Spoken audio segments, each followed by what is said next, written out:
ఈ వ్యక్తి తన సొంతంగా ఒక సూపర్ రైఫిల్ తయారు చేశాడు. దాన్ని పరీక్షించినప్పుడు మట్టికి వెనుక నుంచి తెల్లని పొగ బయటకు వస్తున్నట్టు కనిపించింది. బుల్లెట్ తాకిన తర్వాత కూడా కొంతమంది టీం సభ్యులు దగ్గరికి వెళ్లి చూశారు. వాళ్ళు చూసిందేమిటంటే కాంక్రీట్లో ఒక రంధ్రం మాత్రమే కాదు, దాని వెనుక కూడా భారీ రంధ్రం ఏర్పడింది. దగ్గర్లో ఉన్న ఒక భవనం కూడా ఆ బుల్లెట్ దూసుకుపోయింది. ఆ ఆయుధం శక్తిని పెంచడానికి ఆ వ్యక్తి వెంటనే బ్యాటరీని మార్చాడు. తర్వాత తన సహచరుడికి మొత్తం టెస్ట్ను రికార్డ్ చేయమని చెప్పాడు. మళ్లీ ఫైర్ చేసినప్పుడు దూరంగా ఉన్న ఒక బ్రిడ్జ్ ఒక్కసారిగా కూలిపోయింది. ఆ వీడియోను వాళ్ళు సైన్యానికి చూపించి ఆ ఆయుధాన్ని పెద్ద ధరకు అమ్మాలని అనుకున్నారు. కానీ ఆఫీసర్ వీడియో చూడటం మాత్రమే సరిపోదని చెప్పాడు. తానే పరీక్షించాలనుకున్నాడు. ఆఫీసర్ ఆ వ్యక్తి తన బ్యాగ్ నుంచి ఒక టాయ్ గన్ లాంటి ఆయుధాన్ని తీసినప్పుడు నవ్వాడు. కానీ అలెక్స్ మాత్రం ప్రశాంతంగా ఉన్నాడు.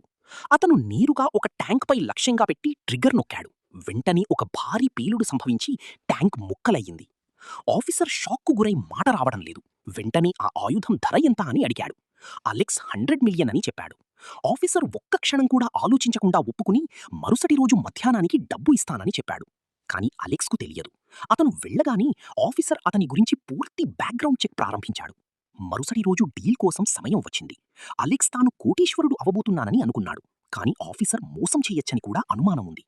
అందుకే ఆయుధం మరియు దాని డేటా మొత్తాన్ని తన టీంకు సేఫ్గా ఇచ్చాడు. అలెక్స్ మీటింగ్ ప్లేస్కి వెళ్ళినప్పుడు డబ్బు బదులు ఆఫీసర్ తన మనుషులను పిలిచి ఆయుధాన్ని దొంగిలించడానికి సిద్ధం చేశాడు. అలెక్స్ పారిపోవడానికి ప్రయత్నిస్తున్నప్పుడు ఆఫీసర్ తన కుటుంబాన్ని కూడా కిడ్నాప్ చేశాడని తెలుసుకున్నాడు. ఇప్పుడు అతనికి మార్గం లేదు. తన టీంకి ఫోన్ చేసి ఆయుధాన్ని అప్పగించమని చెప్పాడు.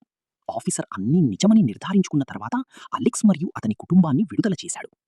అలెక్స్ మరియు అతని టీం ఒక ఎత్తైన భవనం పైకప్పుకు వెళ్లి ఆఫీసర్ కారు ట్రాక్ చేశారు. అలెక్స్ ఇప్పటికీ ఆ ఆయుధంపై ట్రాకర్ పెట్టాడు. కారు సరైన ప్రదేశానికి చేరుకున్న వెంటనే అలెక్స్ తన సూపర్ రైఫిల్ రెండో వర్షన్ని బయటకు తీశాడు. అది కూడా టాయ్ గన్లా కనిపించింది, కానీ మొదటి దానికంటే మరింత శక్తివంతంగా ఉంది. కారులో ఉన్న వాళ్లు స్పందించేలోపి అలెక్స్ ట్రిగ్గర్ నొక్కాడు. ఒక భారీ పేలుడు జరిగి ఆఫీసర్ మరియు మొత్తం డేటా నాశనమయ్యాయి. అలెక్స్ అక్కడి నుంచి వెళ్లిపోతున్న సమయంలో ఒక పోలీస్ ఆఫీసర్ అతన్ని ఆపాడు. అలెక్స్ భయపడలేదు. ప్రశాంతంగా సరళమైన సమాధానాలిచ్చాడు. దాంతో పోలీసుకు ఎలాంటి అనుమానం రాలేదు.